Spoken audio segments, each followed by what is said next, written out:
Water के case में, fluid के केस में कि मेरा प्रेशर क्या होगा, कैसे मेजर करेंगे प्रेशर? क्योंकि यहाँ पे मेरा फोर्स तो कोई लगेगा नहीं, बल्कि वाटर लग रहा है। और वाटर का फोर्स क्या होगा? वाटर का जो फोर्स होगा वो बेसिकली वेट होगा। मतलब क्या हो जाएगा? वेट होगा। और वेट जो होगा और जो एरिया होगा, बेसिकली कौन सा एरिया होगा? बेसिकली क्रॉस सेक्शन एरिया होगा।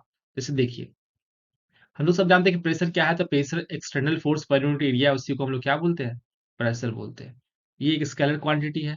स्केलर क्वांटिटी इसलिए है क्योंकि इसमें डायरेक्शन इंपॉर्टेंट नहीं है, क्योंकि प्रेशर जो किसी भी पॉइंट पे जो प्रेशर लगता है वो हर दिशा से लग सकता है।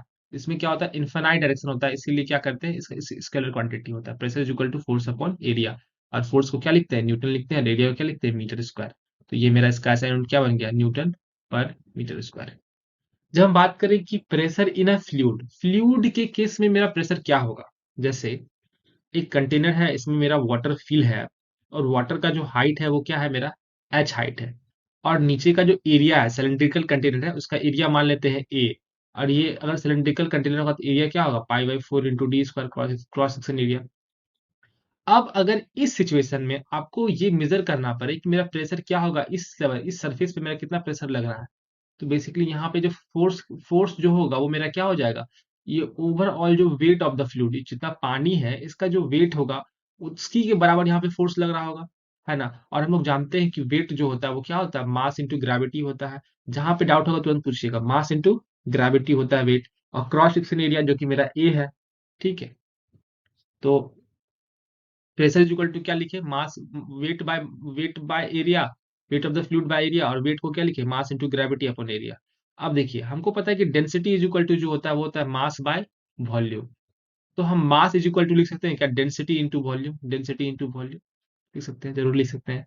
तो मास के जगह पे हम लिख क्या लिख दिया? Density into volume. Density into volume.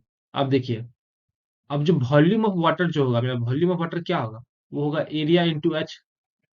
ठीक है, एरिया क्या होगा? Pi by four into D square into H. तो हम क्या किए? Area pi by four into D square into H, और नीचे भी area pi by four into D square. तो pi four into D square cut गया ऊपर नीचे। ओवरऑल अगर देखें तो मेरा प्रेशर क्या फॉर्मूला क्या आता है? रो जी एच। और यही फॉर्मूला जो है आपके काम का है। ये फॉर्मूला काम का इसलिए है क्योंकि हम लोग पढ़ रहे हैं फ्लूइड, और फ्लूइड में प्रेशर मेजर करने का तरीका क्या हुआ? फॉर्मूला क्या हुआ? रो जी एच। यहाँ पे आप इस तरीके से फॉर्मूला नहीं मेजर कर सकते हैं कि फोर्स अपॉन एरिया। हालांकि ये जो रो जी एच है ये भी फोर्स अपॉन एरिया की मदद से ही निकल निकल के सामने आया है। लेकिन ये फॉर्मूला यूज करके हम लोग फ्लूइड के अंदर किसी भी पॉइंट पे, किसी भी हाइट एच पे हम लोग प्रेशर को मेजर कर सकते हैं कि मेरा कितना प्रेशर, कितना दाब लग रहा है। ठीक है, अब हमको कोई बताइए तो यहाँ पे कि प्रेशर किस पे डिपेंडेंट है? मतलब किन किन चीजों पर प्रेशर डिपेंड कर रहा है? तो तीन चीज देखने को मिल रहा है। बताइए कोई। यस सर, डेंसिटी, ग्रेविटी और हाइट। हाइट। क्या प्रेशर मेरा क्रॉस सेक्शन एरिया पे डिपेंड करता है क्या? जैसे क्या मेरा प्रेशर क्रॉस सेक्शन एरिया पे डिपेंड कर रहा है? जैसे इसका क्रॉस सेक्शन एरिया सर्कुलर है, फॉर एग्जाम्पल। तो क्या सर्कुलर, मान लीजिए इसका क्रॉस सेक्शन एरिया अगर रेक्टेंगुलर होता, तो क्या दोनों सिचुएशन में प्रेशर अलग अलग होता कि सेम होता? सेम होता सर। हाँ बिल्कुल, क्योंकि यहाँ पे एरिया का कोई टर्म आ ही नहीं रहा है। प्रेशर जो है डेंसिटी, ग्रेविटी और हाइट पे डिपेंड कर रहा है। मतलब कि डेंसिटी ऑफ फ्लूइड किसकी तरह है मेरा? एक सेकेंड। डेंसिटी ऑफ फ्लूइड मेरा क्या है? पहला चीज इस पे डिपेंड करता है। दूसरा, ग्रेविटी तो मेरा कांस्टेंट है, तो वो तो सब लोग जान रहे हैं ग्रेविटी। ग्रेविटेशनल बोल दीजिए, ग्रेविटेशनल कांस्टेंट। और तीसरा जो है वो मेरा हाइट ऑफ द फ्लूइड है। हाइट ऑफ द फ्लूइड मतलब कितना ऊंचे, कितना हाइट पे मेरा फ्लूइड है वो। ठीक है, तो इन तीन चीज पे ही मेरा क्या है? प्रेशर डिपेंड करता है। ये क्रॉस सेक्शन एरिया पे डिपेंड नहीं करता है। यही बात आपको समझना था। ठीक है, ठीक है, इसलिए लिखिए value of pressure is independent of cross section area. Cross section area भले ही कैसा भी क्यों ना हो, लेकिन वो उस पर डिपेंड नहीं करेगा। ठीक है, तो आप लोग यहाँ से लिखना स्टार्ट कीजिए, पेज वन से। ठीक है, लिखिए।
लिख लीजिएगा तो बताइएगा।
लिख लिए ना वो page?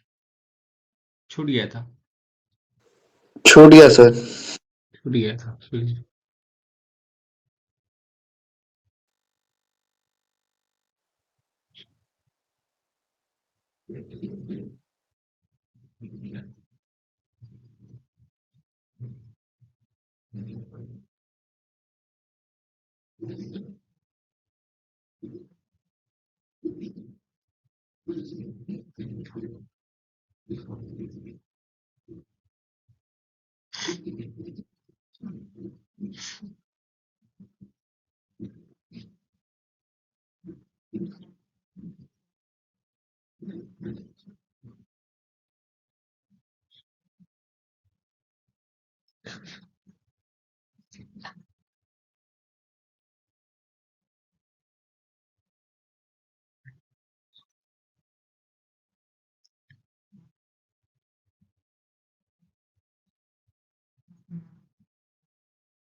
Sir C by S area क्या है सर? यहाँ पे ये C S by A sir. नहीं, बल्कि ये क्रॉस सेक्शन एरिया है, क्रॉस सेक्शन एरिया। ओ। क्रॉस सेक्शन एरिया समझते हैं क्या होता है? क्रॉस सेक्शन एरिया कहने का मतलब है, जैसे ये पाइप है, अब इसका ये वाला एरिया दिख रहा है, ये वाला यही क्रॉस सेक्शन एरिया हो, ठीक है। सर ये अगर अगर ये सिलेंड्रिकल सेल है, सिलेंड्रिकल कंटेनर है, तो इसका एरिया कैसा होगा? गोल रंग का होगा, तो इसका तो एरिया ऐसे होगा, गोल रंग का, बड़ा सा गोल होगा। बात समझे? इसे क्रॉस सेक्शन एरिया कहते हैं। यस। हम्म, हो गया सर। ठीक।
इस फिगर में 3 फिगर है ए बी सी।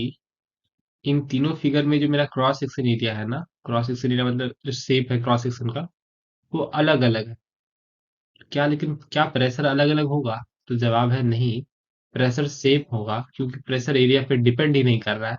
क्योंकि प्रेशर जो डिपेंड कर रहा है वो 3 चीज पे डिपेंड कर रहा है: डेंसिटी, ग्रेविटी और हाइट ऑफ द फ्लूइड। तो हमको बस चेक करना है कि हाइट सेम है ना। अगर हाइट सेम है तीनों कंटेनर में, irrespective of cross section area कैसा है उससे हमको फर्क नहीं पड़ता है, प्रेशर क्या होगा, सेम होगा। In each and every same होगा, same pressure.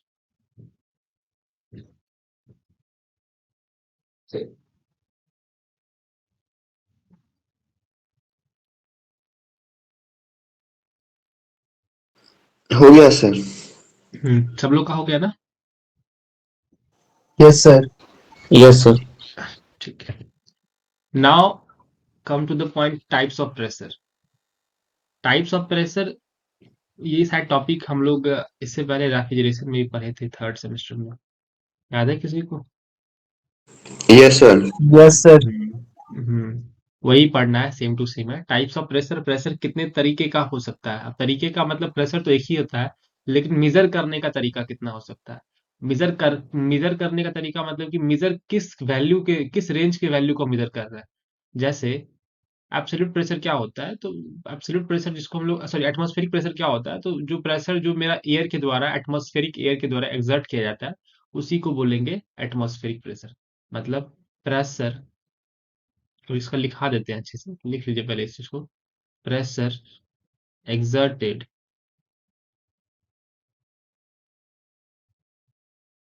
by the atmospheric air।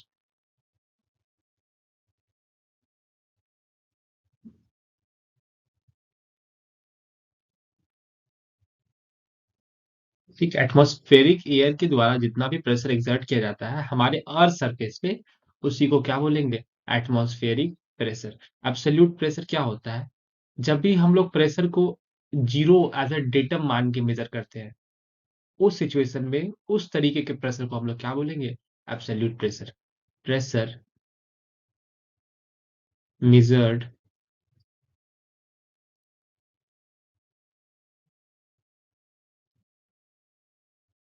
from zero as a datum। मतलब जीरो को डेटम मान के हम लोग जब प्रेशर को मेजर करेंगे, उस प्रेशर को क्या बोलेंगे, एब्सोल्यूट प्रेशर। हमको लगता है बहुत लोग इस बात को समझ नहीं पा रहे हैं कि जीरो मान के क्या होता है। क्या समझ गए क्या ये क्या हो रहा है? समझ गया सर। यस सर, समझ गया। चलिए, उसके बाद गेज प्रेशर क्या होता है? तो गेज प्रेशर कहने का मतलब है, जब भी आप किसी भी प्रेशर को मेजर कर रहे हैं और उसका वैल्यू जो है वो एटमॉस्फेरिक प्रेशर इसके वैल्यू से अबव लाई कर रहा है, तो उस तरीके के प्रेशर को क्या बोलेंगे, गेज प्रेशर। वैक्यूम प्रेशर क्या होगा? प्रेशर जब भी आप किसी प्रेशर को मेजर कर रहे हैं और उसका वैल्यू जो है बिलो द एटमॉस्फेरिक प्रेशर है, तो उस तरह के प्रेशर को क्या बोलेंगे, वैक्यूम प्रेशर या निगेटिव गेज। यहाँ लिख देते हैं और समझा भी देंगे। प्रेशर मेजर्ड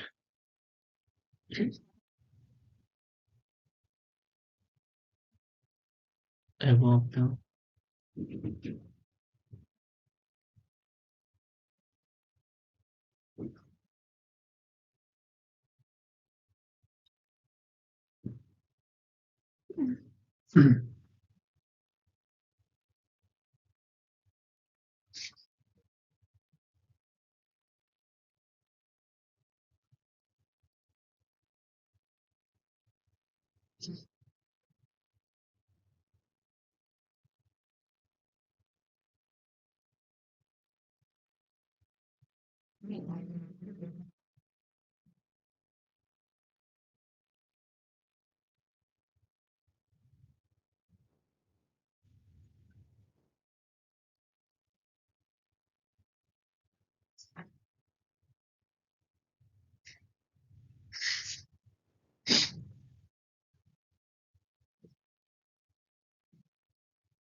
ये क्या होगा भाई?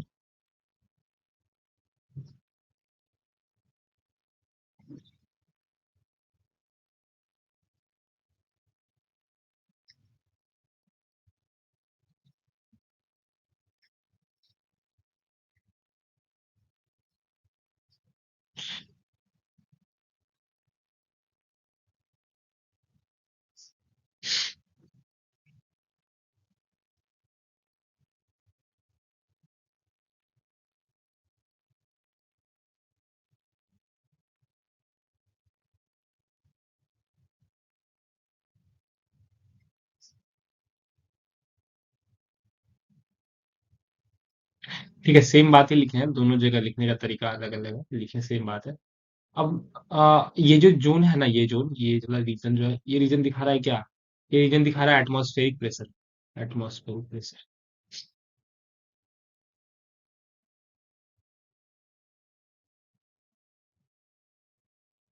और इसके ऊपर अगर कोई वैल्यू मेजर करते हैं, मान लेते हैं ये कोई वैल्यू है ए है, इसको मेजर करना है, क्योंकि ये जो वैल्यू है, अगर इस वैल्यू को अगर हम यहाँ से मेजर करेंगे, यहाँ से जीरो से मेजर करेंगे, क्योंकि एब्सोल्यूट मतलब यहाँ जीरो होता है। अगर इस वैल्यू को अगर यहाँ से मेजर करेंगे, खुद यहाँ से मेजर किए, तो ये वैल्यू, ये जो लाइन कहलाएगा, इसको बोलेंगे एब्सोल्यूट। क्या बोलेंगे? एब्सोल्यूट। लेकिन इसी वैल्यू को अगर यहाँ से मेजर करेंगे, यहाँ से देख रहे हो ना, समझ में आ रहा होगा, तो अब जो ये लाइन कहलाएगा, ये क्या कहलाएगा? गेज। तो यहाँ से हमको एक रिलेशन मिलता है। रिलेशन क्या मिलता है?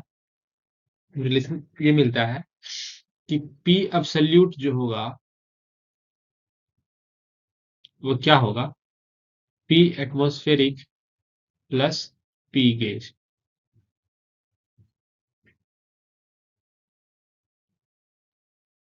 ठीक है।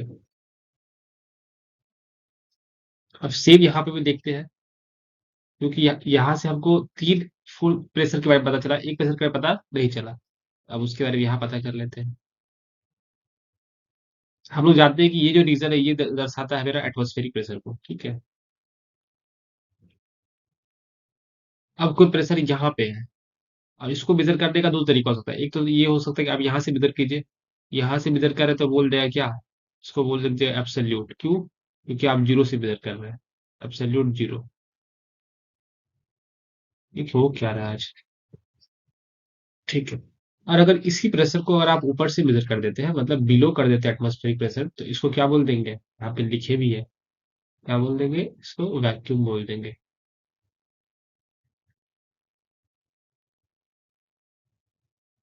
अब यहाँ पे जो रिलेशन बनेगा, क्या बनेगा? P ATM in atmospheric is equal to P absolute plus P vacuum. एक रिलेशन यहाँ बन गया, एक रिलेशन यहाँ बन गया। दिक्कत क्या समझने में, हम कैसे किए किसी को भी? No sir. No sir. ठीक है। ठीक है, इसको उतार लीजिए, उतार लीजिए, उतार लिए क्या? यस सर, हो गया। अच्छा, हो गया, ठीक है।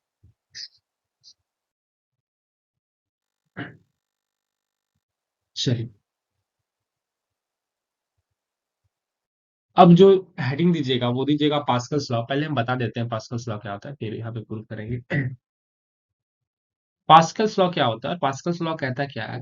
पास्कल्स लॉ कहता है कि फ्लूइड के अंदर, अगर मेरा फ्लूइड स्टैटिक अवस्था में है, और फ्लूइड के अंदर किसी भी पॉइंट पे लगने वाला प्रेशर फोर्स, या लगने वाला प्रेशर हर एक दिशा से क्या रहेगा? इक्वल रहेगा।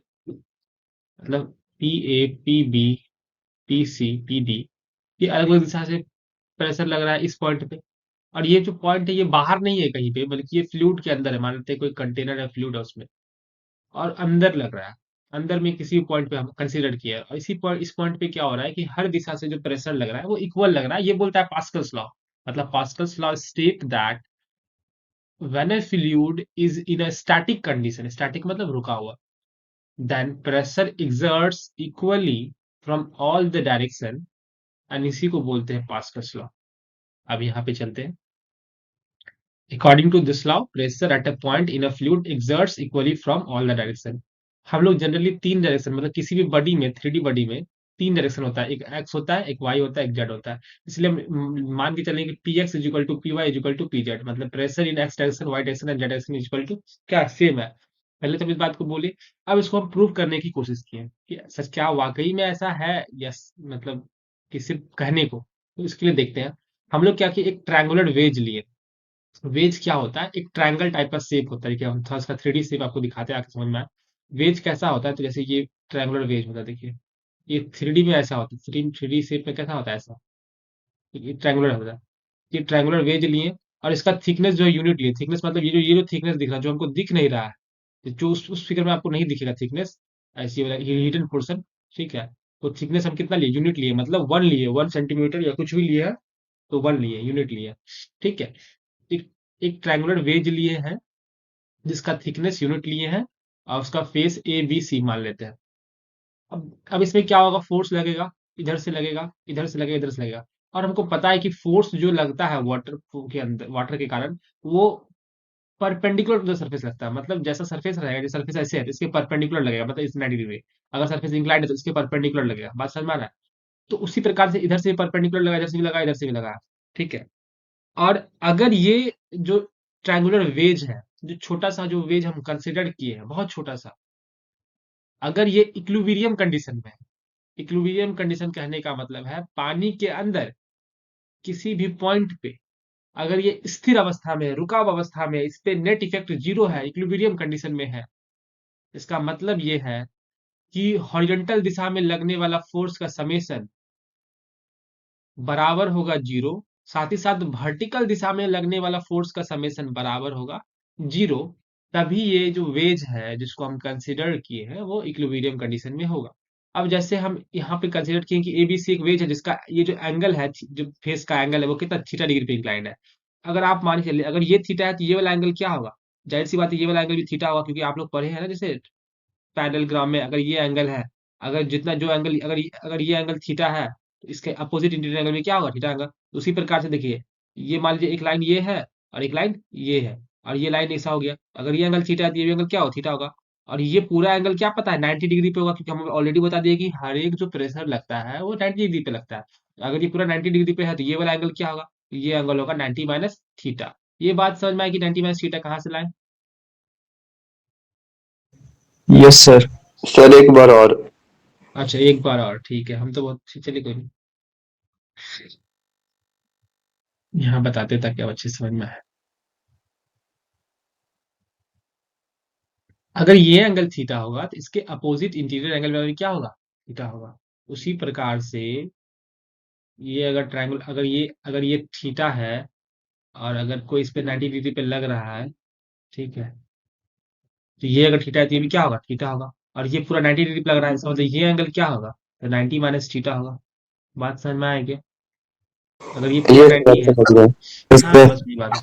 हाँ, तो ये 90 माइनस थीटा हो गया, ठीक है। अब देखिए बहुत इजी है, हम क्या करेंगे, हॉरिजॉन्टल कंपोनेंट को लेंगे और वर्टिकल। तो ये जो कंपोनेंट है पी जेड, ये तो ना तो आपको हॉरिजॉन्टल दिख रहा है ना तो वर्टिकल दिख रहा है। तो एक बार क्या करेंगे, इसको हॉरिजॉन्टल कन्वर्ट करेंगे। हॉरिजॉन्टल क्या करेंगे, P Z cos 90 minus theta, मतलब क्या हो जाएगा, पी जेड साइन थीटा।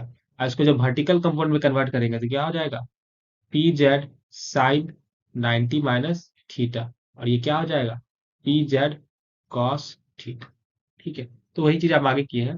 देखिए, फॉर इक्विलिब्रियम कंडीशन, अगर ये वेज जो है अगर इक्विलिब्रियम कंडीशन में है, रुकाव अवस्था में है, तो दो कंडीशन सेटिस्फाई करना चाहिए, एफ एक्स जीरो होना चाहिए, एफ वाई जीरो होना चाहिए। एफ एक्स कैसे जीरो होगा, तो एफ एक्स हमको पता है कि प्रेशर फोर्स जो होता है वो क्या होता है, प्रेशर इंटू प्रेशर फोर्स जो होता है पी इक्वल टू क्या होता है, फोर्स अपॉन एरिया होता है। फोर्स इक्वल टू क्या होगा, प्रेशर इंटू एरिया होगा। प्रेशर फोर्स इक्वल टू क्या होगा, प्रेशर इंटू एरिया।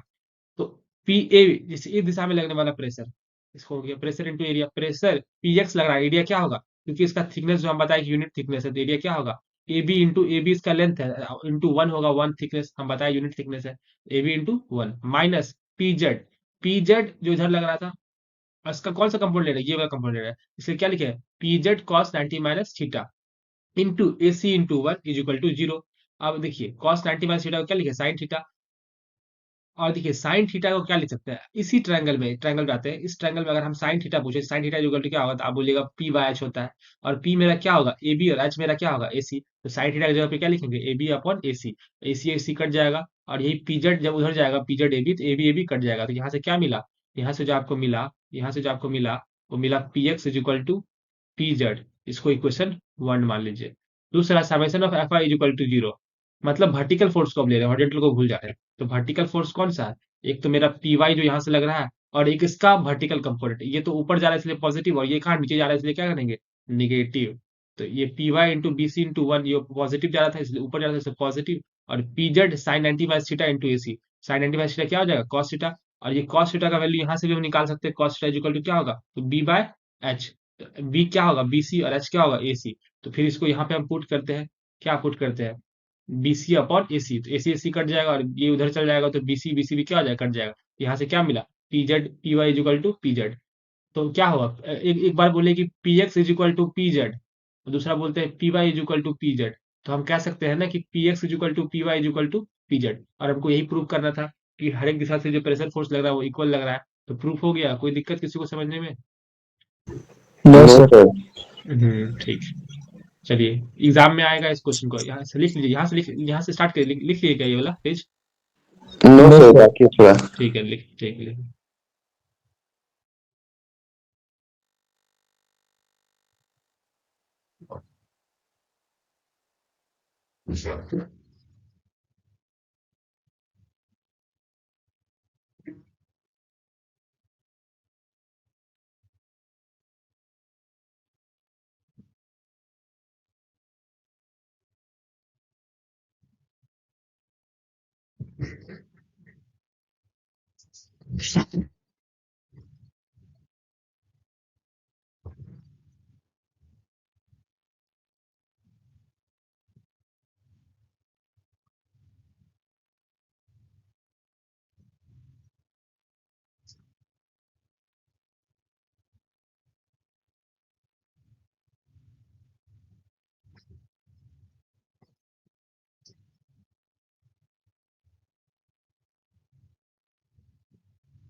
लिख लिए क्या आप लोग।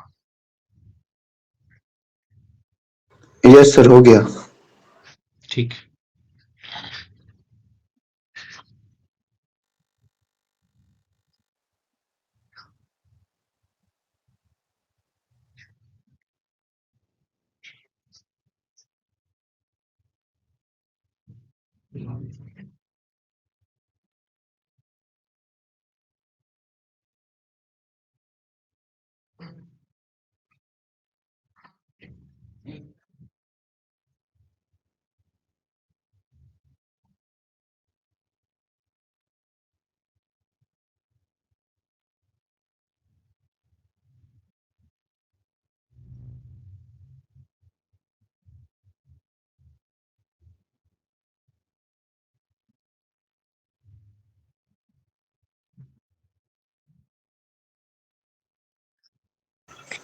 सर ये ऊपर वाला लाइन जो लिखे हुए हैं P X into A B into one minus P hmm, Z फिर कॉस 90 माइनस ये सब एक साथ है सर। हाँ एक साथ है। एक्चुअली हम यहाँ से गलती से कुछ और लिख दिए थे तो उसको मिटा दिए थे। ठीक, एक साथ है। ठीक है सर। हम्म,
हो गया सर। ठीक है, लास्ट पेज है, इसको भी लिख लीजिए।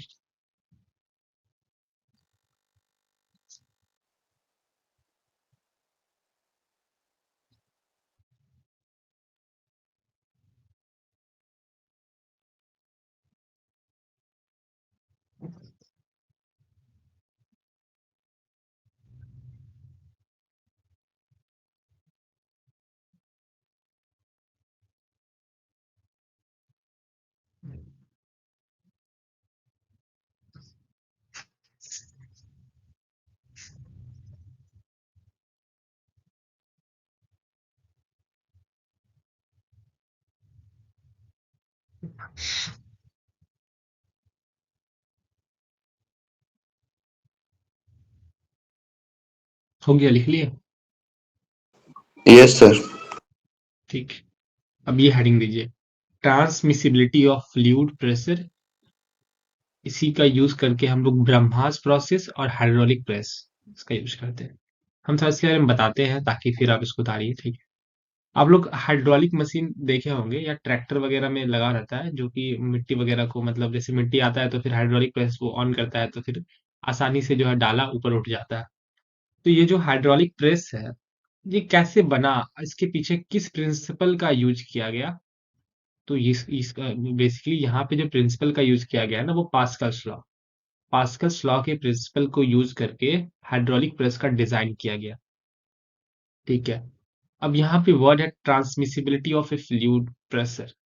Transmissibility of A fluid pressure क्या कहने का मतलब है कि अगर कोई क्लोज्ड कंटेनर है, अगर कोई क्लोज्ड कंटेनर है, जैसे यहाँ रेड रेड लाइन से जो दिख रहा है एक तरह से क्लोज्ड कंटेनर है, ठीक है, और उस कंटेनर में अगर मेरा फ्लूइड इनकम्प्रेसिबल है, मतलब ऐसा है कि आप प्रेशर लगाइएगा तो फ्लूइड नहीं कंप्रेस होगा, फ्लूइड इनकम्प्रेसिबल है, और उस सिचुएशन में अगर आप किसी भी साइड में, किसी भी डायरेक्शन में जो फोर्स लगाइएगा ना, वो क्या होगा, इक्वली ट्रांसमिट करेगा फ्लूइड के through through out the liquid in all the direction. मतलब कहने का क्या मतलब है, अगर इस छोटे से एरिया में अगर आप फोर्स लगाइएगा, तो ये फोर्स का जो जो फोर्स का जो इफेक्ट होगा, वो क्या होगा, इस फ्लूइड के थ्रू क्या होगा, इक्वली ट्रांसमिट हो जाएगा हर एक दिशा में।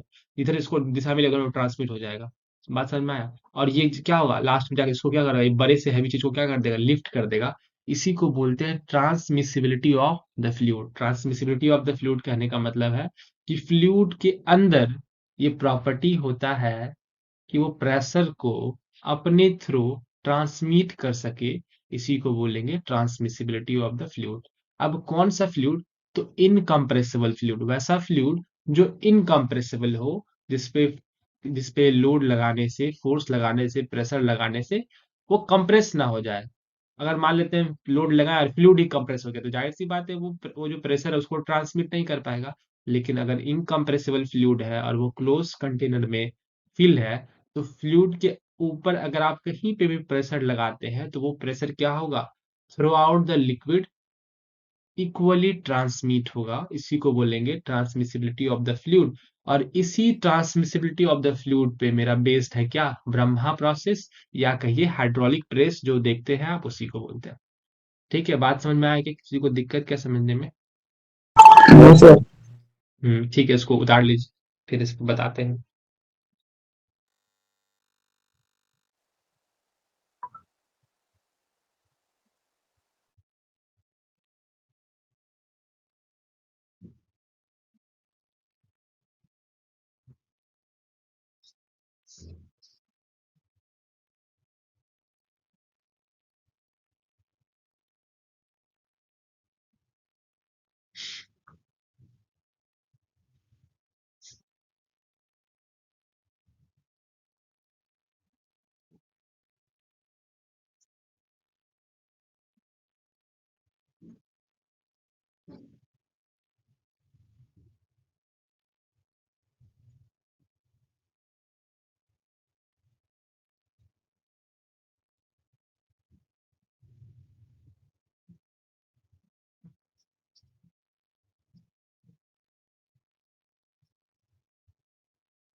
सर, ये हम्म थर्ड लाइन में नहीं पता चल रहा है क्या लिखा हुआ है। ये confined confined liquid, liquid. confined liquid is transmitted equally and undiminished, UNDIMISHED यहाँ पे लिख दी है, undiminished in all the direction throughout the liquid। Okay sir. Undiminished कहने का, अनडिमिस्ड कहने का मतलब है कि वो जितना वैल्यू ऑफ प्रेशर आप लगाए ना, वो अनडिमिस्ड है। मतलब वो ऐसा नहीं कि आप लगा रहे हैं 10 और लिक्विड के थ्रू वो 9 बन गया, 8 बन गया, वो घटा नहीं, एग्जैक्ट वही वैल्यू रहा। ठीक है, उसी को बोलते हैं अनडिमिस्ड। ठीक है, उतार लीजिए।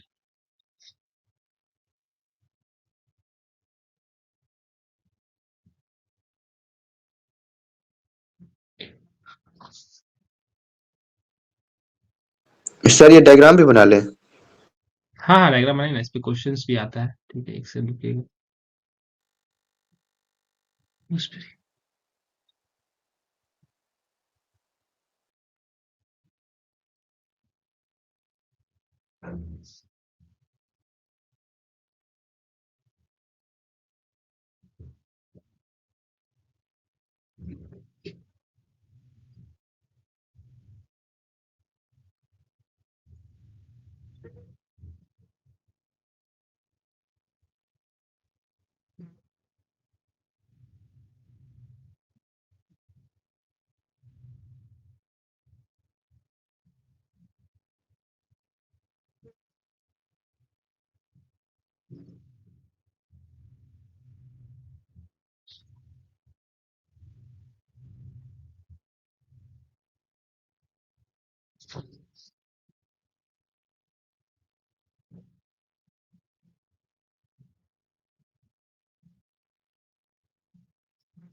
आप लोग का कॉलेज का टाइम 10 बजे से है ना? Yes yes sir. सर। हाँ। तो फिर खाना बनाने में 8 बजे से बनाते हैं खाना वगैरह? Yes sir. ठीक है। इसलिए पूछ रहे हैं ना, क्योंकि हमको मालूम चल जाए कि कितना बजे तक आप लोग को छोड़ देना है, ताकि सही रहे।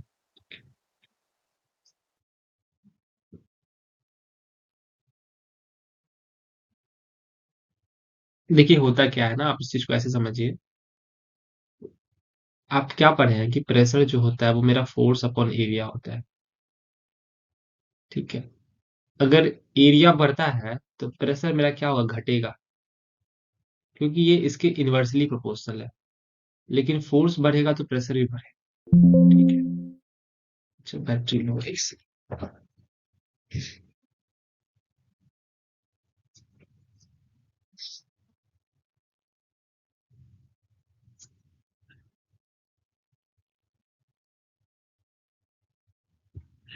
ठीक है, तो हम लोग जान रहे हैं कि प्रेशर जो होता है वो फोर्स अपॉन एरिया होता है, और अगर एरिया बढ़ेगा तो प्रेशर घटेगा। उसी प्रकार प्रेशर बढ़ेगा, फोर्स बढ़ेगा तो प्रेशर बढ़ेगा, क्योंकि फोर्स जो है वो प्रेशर के डायरेक्टली प्रोपोर्शनल है, लेकिन एरिया जो इन्वर्सली प्रोपोर्शनल है। अब मान लेते हैं कि किसी बड़े से एरिया में अगर हम कम फोर्स भी लगाएं, कम प्रेशर भी लगाएं, उसके कारण जो फोर्स प्रोड्यूस होगा वो ज्यादा प्रोड्यूस होगा, क्योंकि कम एरिया क्या है, बहुत बड़ा है। बड़े से एरिया में अगर हम कम प्रेशर लगाते हैं, बहुत कम, तो फोर्स जो डेवलप होगा वो ज्यादा डेवलप होगा। क्यों? क्योंकि मेरा एरिया क्या है, बड़ा है। तो सेम उसी प्रकार अगर छोटे से एरिया में ज्यादा अगर बल लगाएंगे तो उसका इफेक्ट क्या होगा, बड़े से एरिया में कम इफेक्ट प्रोड्यूस होगा। इसी प्रकार से ना वही होता है, इसी इसी प्रिंसिपल को यूज करके जो है ना हम लोग जो है हाइड्रोलिक प्रेस को डिजाइन करते हैं। ठीक है, इससे एक न्यूमेरिकल्स देखेंगे तो अच्छे से समझ में आ जाएगा। ठीक है। बस यही कॉन्सेप्ट है, क्योंकि हम जो बल लगाते हैं वो जो मेरा फोर्स फोर्स होता है, वो प्रेशर जो होता है वो इस लिक्विड में ट्रांसमिट कर पाता है। क्योंकि लिक्विड मेरा इनकम्प्रेसिबल होता है तो ट्रांसमिट कर पाता है। और इसका एक लार्ज इफेक्ट, मतलब ये ज्यादा हैवी वेट भी आपको उठा देगा, मतलब इसमें इतना पावर आ जाता है। ठीक है। चलिए, लिख लिए सब लोग? Yes sir. Yes sir. ठीक है।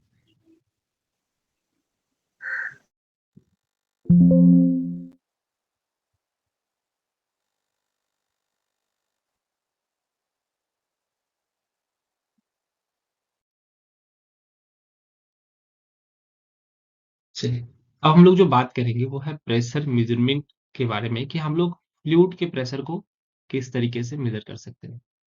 मेजरमेंट, मेरे साथ लिखते हुए जाइएगा ताकि दिक्कत ना हो। Measurement of fluid pressure.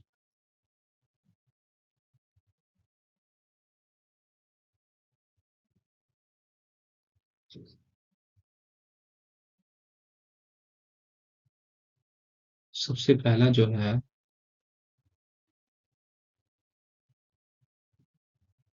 उसको बोलेंगे मैनोमीटर।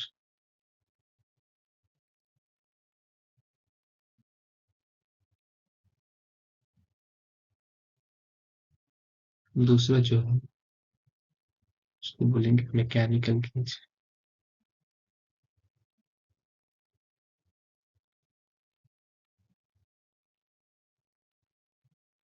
मैनोमीटर जो होता है वो दो तरह का होता है। एक होता है सिंपल मैनोमीटर,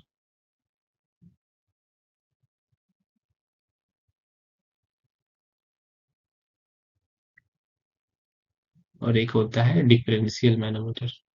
बहुत इजी है, आराम से समझ आइएगा।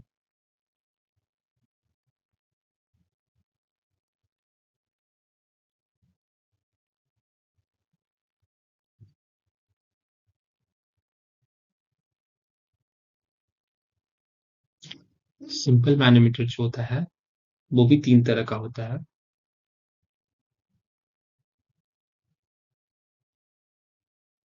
एक होता है पीजोमीटर,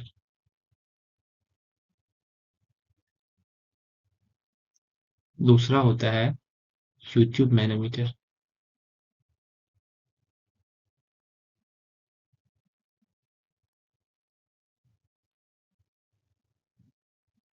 तीसरा होता है सिंगल कॉलम मैनोमीटर।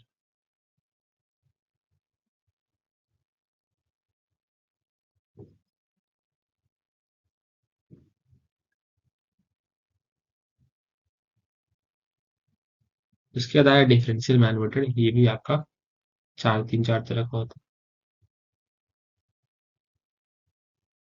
पहला होता है, इसमें 2 ही तरह का लिखिए सही रहेगा।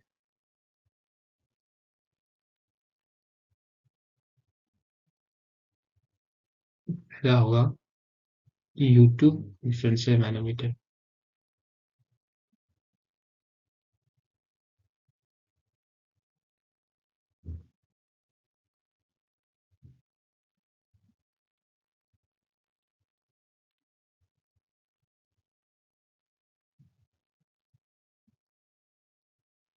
दूसरा होता है इन्वर्टेड यूट्यूब मैनोमीटर,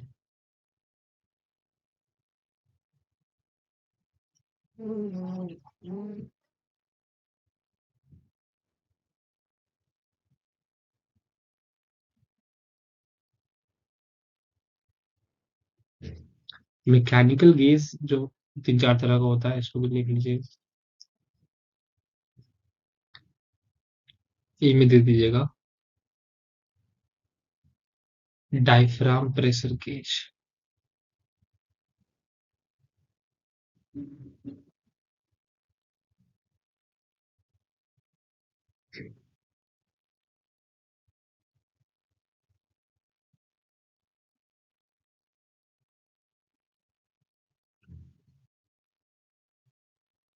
बी में दे दीजिएगा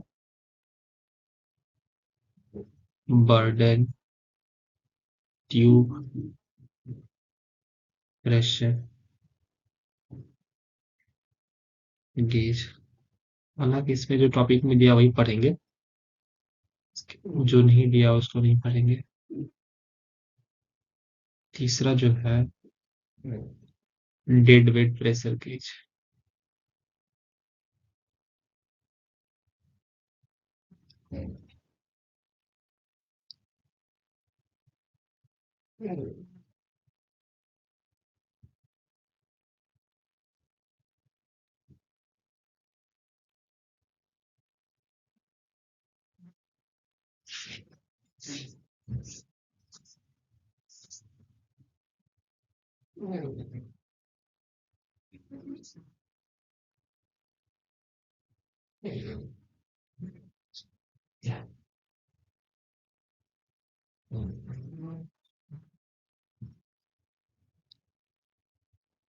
बहुत इजी है मतलब।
दिख रहा है ना स्क्रीन पे? ऐसा तो नहीं दिख रहा है लास्ट में जो लिखे हैं?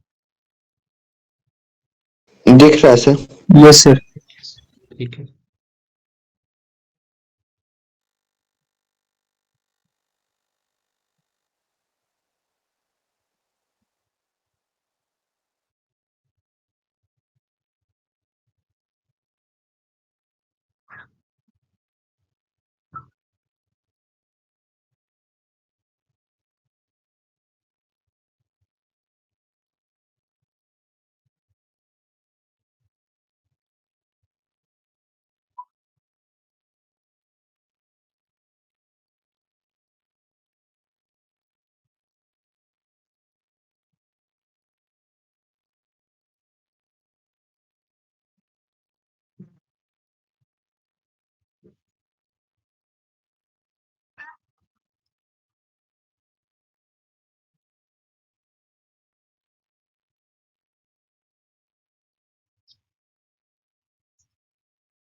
लिख लिए क्या आप लोग? Yes sir. हम्म। ठीक है। तो अब थोड़ा सा समझ लेते हैं जितना भी टॉप जो भी चीज है, उसके बाद होगा तो लिख लीजिएगा, नहीं तो फिर अगली क्लास में लिखा देंगे।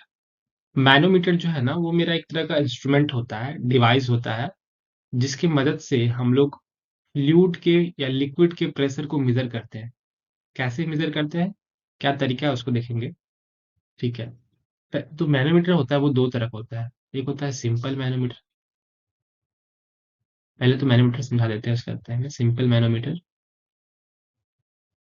और दूसरा जो होता है वो होता है डिफरेंशियल मैनोमीटर।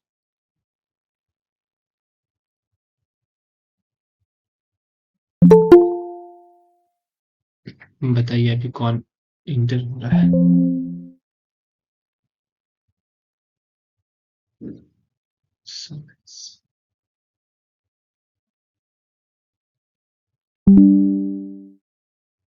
चलिए हम देखते हैं कि मेरा जो मैनोमीटर है वो कैसे गुड मेजर कर मॉर्निंग लेता सर। है।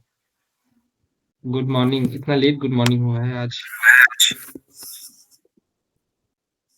क्लास तो 6 बजे से ही था ना आज। नहीं देखे थे, अभी उठा तो देखे।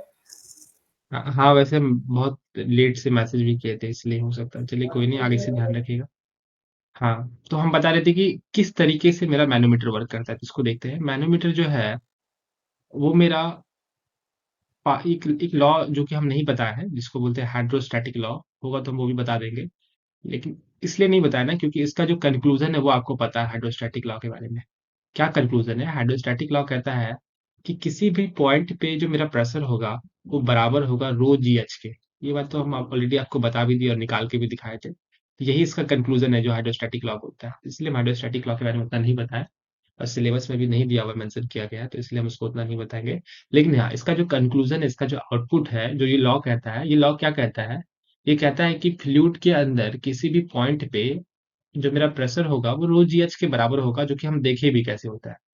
इसी लॉ को यूज करके हम लोग प्रेशर को मेजर करते हैं। कैसे मेजर करते हैं? तो मान लेते हैं ये मेरा एक पाइप है, बहुत लंबा पाइप है, और इस पाइप के अंदर एक फ्लूइड कोई बह रहा है, कोई भी फ्लूइड बह रहा है, बहुत तेजी से बह रहा है। और हमको ये पता लगाना है कि वो जो फ्लूइड बह रहा है उसका क्या प्रेशर है। तो कैसे पता लगाएंगे? तो तरीका क्या है ना कि इस फ्लूइड के अंदर एक होल कर दीजिए, यहाँ पे एक होल कर दीजिए, और होल करके क्या कीजिए, एक पाइप निकाल दीजिए और उस पाइप को ऐसे ऊपर कर दीजिए। समझिएगा मेरे बात को। अगर इसको हम आगे से देखें तो आगे से ऐसे दिखेगा ऐसे।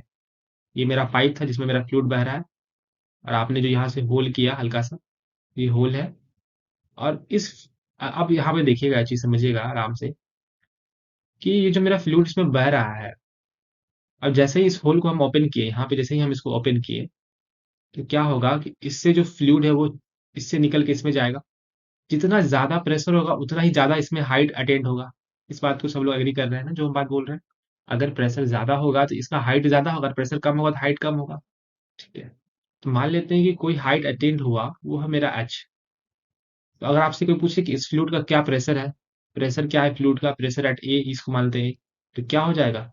रो इंटू जी इंटू जो हाइट इस पे राइज हुआ, वही क्या कहलाएगा? यही हो गया क्या? Pressure in a fluid. अब एक सपोज कीजिए कि ये जो प्रेशर है, ये जो पानी जो भी इसमें फ्लूइड बह रहा है, उसका प्रेशर बहुत हाई है, वेरी हाई प्रेशर है। आप तो क्या होगा कि इसका राइज जो होगा एच, वो बहुत ज्यादा होगा। और मान तो बहुत ज्यादा होगा तो डिवाइस भी मेरा बड़ा हो जाएगा। तो उस सिचुएशन में क्या करते हैं ना, थोड़ा सा और दिमाग लगाते हैं, क्योंकि दिमाग तो है ही सबके पास। दिमाग लगा के क्या करते हैं, तो इसको क्या करते हैं ना, एक हैवी लिक्विड से फिल कर देते हैं। हैवी लिक्विड कहने का मतलब है मरकरी। सब लोग जानते हैं कि हैवी लिक्विड में क्या आता है, मरकरी। इसी ट्यूब को क्या करते हैं, हल्का सा मरकरी से हम लोग फ्लूइड से फिल करते हैं। हम थोड़ा बड़ा बनाए, कोई दिक्कत नहीं, बाद में अच्छा से बता देंगे। मरकरी से हम क्या किसको आधा, इसमें पहले मरकरी है, ठीक, ऑलरेडी क्या है इसमें मरकरी है इतना स्टेबल कंडीशन में। अब जैसे इसको ओपन किए, तो ओपन करेंगे तो क्या होगा कि इसका प्रेशर इसमें जो होगा वो आएगा, इसको एक्सर्ट करेगा, इसमें हल्का प्रेशर मारेगा। क्योंकि ये हैवी लिक्विड है तो इसको उतना देर उतना ऊपर तक ये नहीं कर पाएगा। मान लेते हैं ये उतना ऊपर तक गया, ठीक है, और फिर इतना, ठीक है। तो ये जो है यहाँ पे क्या किया ना कि एक अनदर लिक्विड का यूज किए। अनदर लिक्विड का यूज इसलिए किए क्योंकि मेरा प्रेशर क्या था, बहुत ज्यादा था। और अनदर लिक्विड का अगर यूज नहीं करते तो मेरा डिवाइस अपने आप बहुत ज्यादा हाई बन जाता। ठीक है, तो इसी प्रकार से हम लोग जो है ना प्रेशर मेजर करते हैं। यहाँ पे अगर प्रेशर मेजर करना है तो क्या करेंगे, एक लाइन खींच देंगे। इस लाइन के नीचे हम मान लेते हैं क्या, प्रेशर तो कांस्टेंट है, इधर का भी एच है, इधर का भी हाइट क्या है, एच है। तो यहाँ तक इसका भी सेम होगा, इसका भी सेम होगा, जीरो हो गया। हम इसके ऊपर चेक कर लेंगे कितना मेरा हाइट गया है, और जितना हाइट गया है वही मेरा क्या होगा, प्रेशर होगा। ये बात समझ में आया क्या? हालांकि हम इसका बताएंगे, बहुत अच्छे से बताएंगे, क्योंकि आज ज्यादा 6 बजे से क्लास ले रहे हैं तो उतना भी आपको बस अब छोड़ देंगे, ठीक है, क्योंकि आप लोगों को टाइम दे। हाँ, याद रखना है कल से जो है ना 6 बजे पक्का पक्की ज्वाइन करना है। डेढ़ डेढ़ घंटा पढ़ाएंगे, उसके बाद हम पढ़ाएंगे नहीं, ठीक है, सुबह 1.5 घंटा पढ़ाएंगे। हाँ, टाइमली ज्वाइन हो जाएगा तो सही रहेगा, ठीक है। तो हम बता रहे थे कि इसी प्रकार से प्रेशर अगर मेजर करना है तो क्या कर देते थे, रो इंटू जी इंटू एच लगा देते थे। अगर ये लिक्विड भी ऊपर चला था, क्योंकि यहाँ पे क्या है ना, यहाँ पे अब देखिए ये जो रो जी है, ये रो कौन सा रो होगा आप खुद सोचिए। क्योंकि ये जो अब ये मरकरी है ऊपर गया है, तो यहाँ पे मरकरी का डेंसिटी यूज कर लेंगे, क्योंकि यहाँ पे यही फ्लूइड है जो इसमें बह रहा था, उसी का डेंसिटी यूज करेंगे। ठीक है, तो बस इतना समझना है कि कैसे आप लोग समझ गए ना कैसे हम लोग मेजर करते हैं। किसी को डाउट कि कैसे मेजर करते हैं? No, sir. हाँ, ठीक है। नहीं, अब इस जब हम बताएंगे एक एक इंस्ट्रूमेंट के बारे में तो और अच्छे से समझ में आ जाएगा। अभी थोड़ा थोड़ा और ऊपर ऊपर चलते हैं, ठीक है। अब हम बोले कि मैनोमीटर जो होता है वो दो तरह का होता है, एक होता है सिंपल मैनोमीटर, एक होता है डिफरेंशियल मैनोमीटर। दोनों क्या है? तो सिंपल मैनोमीटर से हम लोग किसी पर्टिकुलर पॉइंट का जब हम प्रेशर मेजर करते हैं तो उस सिचुएशन में हम लोग सिंपल मैनोमीटर का यूज करते हैं। जैसे अब यहाँ पे इस पॉइंट का मेजर किए, तो यहाँ पे जो यूज किए वो क्या था? Simple manometer. और उसका भी नाम सिंपल में भी कौन सा? तो पीजोमीटर भी यहाँ पे यूज किए। अभी यहाँ पे भी एक यूज किए थे, वो भी मैं सिंपल था। सिंपल में कौन सा? तो यूट्यूब मैनोमीटर, ठीक है। लेकिन एक होता है डिफरेंशियल मैनोमीटर। डिफरेंशियल मैनोमीटर क्या करता है कि दो प्रेशर के बीच के डिफरेंस को मेजर करता है। तो उस सिचुएशन में जो हम मैनोमीटर का यूज करेंगे उसको बोलेंगे डिफरेंशियल मैनोमीटर। अब मैनोमीटर वर्क कैसे करता है? तो आप इस बात को समझ गए कि मैनोमीटर जो है, देखिए डेफिनेशन भी लिखे हैं कि मैनोमीटर एक तरह का डिवाइस है जो कि फ्लूइड प्रेशर को मेजर करता है। कैसे मेजर करता है? It is based on the principle of balancing the column of liquid को क्या करता है? बैलेंस करता है। वो देखता है कि कितना लिक्विड वो ऊपर गया है, ठीक है। Whose pressure is to be measure, जिसका प्रेशर मेजर करना है by the same or another liquid. By the same कहने का मतलब है या तो उसी लिक्विड से बैलेंस कर देगा जो मेरा पाइप में बह रहा था, जो कि हम पहला केस में देखें, या अनदर लिक्विड, जैसे कि हम मरकरी डाल दिए थे। मरकरी क्यों डाले? क्योंकि मेरा प्रेशर बहुत ज्यादा था। तो उस सिचुएशन में अगर उसी लिक्विड का यूज करते तो मेरा डिवाइस बहुत बड़ा हो जाता है, तो इसलिए